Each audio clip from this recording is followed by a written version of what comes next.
Hey everyone, and welcome to the channel. Today we're going to be talking about my priority reads for 2025, and I have three categories for you today in this video. The first one is going to be series that I'm going to be continuing into 2025 that are going to be taking a high priority for myself, and then I have standalones that are going to be a priority for me, and then I have some new series that I want to at least start here going into 2025. So let's go ahead and start with that first category of series that I am continuing. And the first one is going to be Malazan Book of the Fallen by Steven Erikson. So I have currently only read the first three of these books, and my original plan for this year was to pretty much finish Malazan in 2024, and that obviously did not happen. I realized pretty early on that this was not going to be a series that I was just going to be able to binge through like I have been with other series, but like I said, I have at least finished three of them. I do own the next couple of books, so 2025 looks like I'll be able to push forward and continue reading it. I've had a mostly positive experience with Malazan so far. It is definitely a very different and complex series compared to a lot of the other stuff that I have read in the past, but I am enjoying that experience, other than there are a few sections in Dead House Gates that I found to not pull me in as much as I would have liked. Speaking of long and complex series, I'm going to also be continuing The Wars of Light and Shadow by Janny Wurts. I read the first arc, or I guess technically the first two arcs over the past 2 years, which is The Curse of the Mistwraith, The Ships of Merior, and The Warhost of Vastmark. That kind of concludes two arcs of the story, and part of the reason why I didn't continue reading anything else in 2024 was because the next arc is 5 books, and I wanted to be able to read all of those without big gaps in between them. So I took a gap between books 3 and 4, and I'll definitely dive in and continue reading there.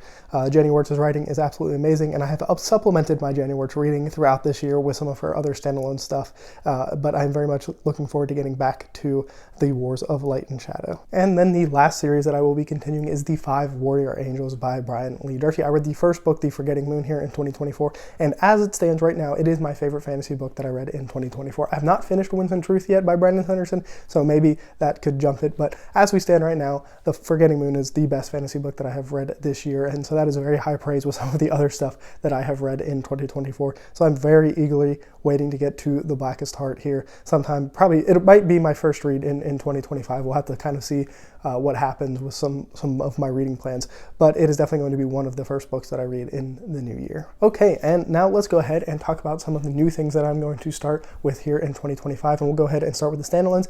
And the first couple standalones are actually going to be related to Stephen King. I have a more long-term goal of getting to The Dark Tower at some point this year, but before I do that, I want to read at least 11/22/63, which is kind of the JFK assassination story that he wrote about. I don't know the full details. I know it's somebody who kind of goes back in time to that time period and maybe tries to stop the assassination, and that's kind of the basic premise of 11/22/63. And then the other book that I feel like I should read before I get to The Dark Tower is The Stand. Now, The Stand is obviously a huge story. It's a very long book, but I feel like it's one that has a lot of ties to The Dark Tower. At least that's what I've heard. So it's one that, even though I know it's all kind of Easter eggs and you can just go and read The Dark Tower and it will be fine, The Stand is kind of one that I definitely want to get to as well, as far as it goes to my Stephen King reading and some of my standalone stuff. And also kind of tied to The Stand is Swan Song. So I am going to be making Swan Song by Robert McCammon a priority for me in 2025. And the reason I have that and The Stand tied together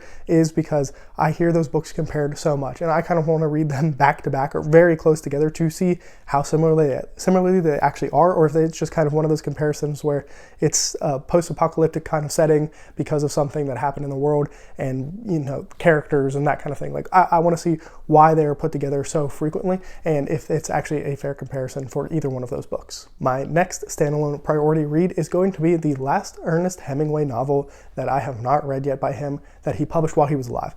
I always have mixed feelings about reading books that were published after an author's death, especially a significant time after they passed away, and not knowing like what stage that manuscript was actually in and how much was done to it after the fact. So I do have some mixed feelings about that. There are 2 other novels that are written or were published after he passed away, so I'm sure I'll read them at some point, but this is the last full-length novel by Ernest Hemingway that I need to read, and that is To Have and Have Not. Hemingway is in contention for my favorite author of all time. I have so many books from him that I just absolutely adore, and so the fact that it's been maybe 3-4 years since I've read my last Hemingway novel. I've put this one off for a while, and I think it's finally time to go ahead and get back to it. And then the last standalone I have for a priority read in 2025 is Demon Copperhead. Now, this is not a fantasy book or anything. This is a literary fiction book, but it takes place and it seems to handle conflicts and ideas of things that I think are going to hit pretty hard to me personally.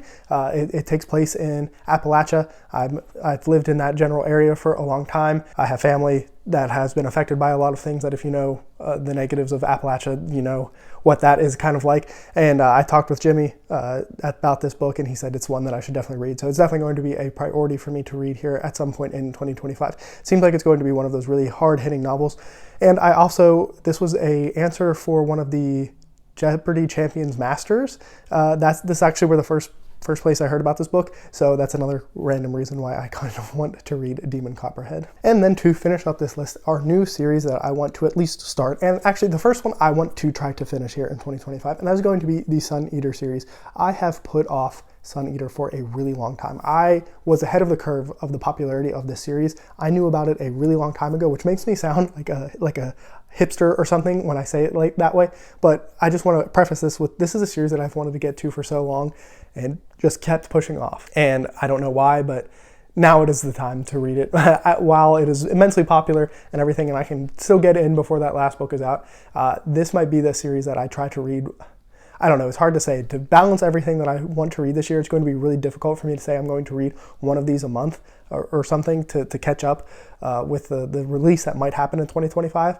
But this might be the highest priority series I have, which is a strange thing to say with Malazan on the table and Wars of Light and Shadows on the table, because I have so many books left in those as well that I question if I have enough reading time to get everything done. But Sun Eater has just been one that's been calling to me for quite a long time. So it is one that it is finally going to happen in 2025. The next series is the Cradle series. And the reason I am putting Cradle on this, I'm not even sure I'm going to like Cradle. So I don't know if it will be one that I read the entire series. I do own the entire series, and that is part of why it is going to be on this list. I got them all for free when Will White gave them away when I think the last book was coming out. He gave away the first 11 for free. And so I have all 12 Cradle books that have just been sitting and not being read. And so it is time to at least try them. I enjoy his other series, the Last Horizon series. So I'm hoping that these can kind of be a light, quick read in between some of the bigger things that you can see that I want to read at some point this year. That these can just be ones that I kind of fit in, finish in a day or two, kind of help separate some of the bigger stuff, and that I can read there. And then the final series that I want to at least start this year is the George Smiley series. Now this is probably a series you've never heard of, and from what I can tell, this is like the anti-James Bond detective spy thriller novel kind of book. And part of the reason why I want to read it is I do kind of miss James Bond. If you don't know, I read all of the James Bond books by Ian Fleming at least, and I really enjoyed them. Almost every single one of them is really a great book. They have immense problems with them. Don't get me wrong, they are extremely sexist, racist, every negative stereotype that you can think of is going to be in those books. But if you can kind of compartmentalize that and enjoy the rest of the story, they are just a fun time. It's a fun spy thriller. But these books, apparently the author had a problem with how James Bond portrayed intelligence agencies and stuff. And so I'm wondering what exactly these books are going to be like, if they're much more technical. And what I mean by technical is they are more realistic. They're going to have real things that spy and espionage is like. I have no idea. But I kind of saw that these being pitched as the anti-James Bond, or the exact opposite of the James Bond spy thrillers. And so I wanted to get around and try these out. So this is going to be another series. I think there's 9 of them. So I don't know how long they are. These might be another one that I can kind of fit in between some of the other bigger reads that I have for this year. But these are my priority reads for 2025. I'm sure there are going to be other things that get thrown in here that I hear about and end up really liking. I would love to hear any of your priority reads for 2025, and definitely let me know any novels or books, series that you think I should add to my priority list in 2025. But that's all for me, and as always, have a good one.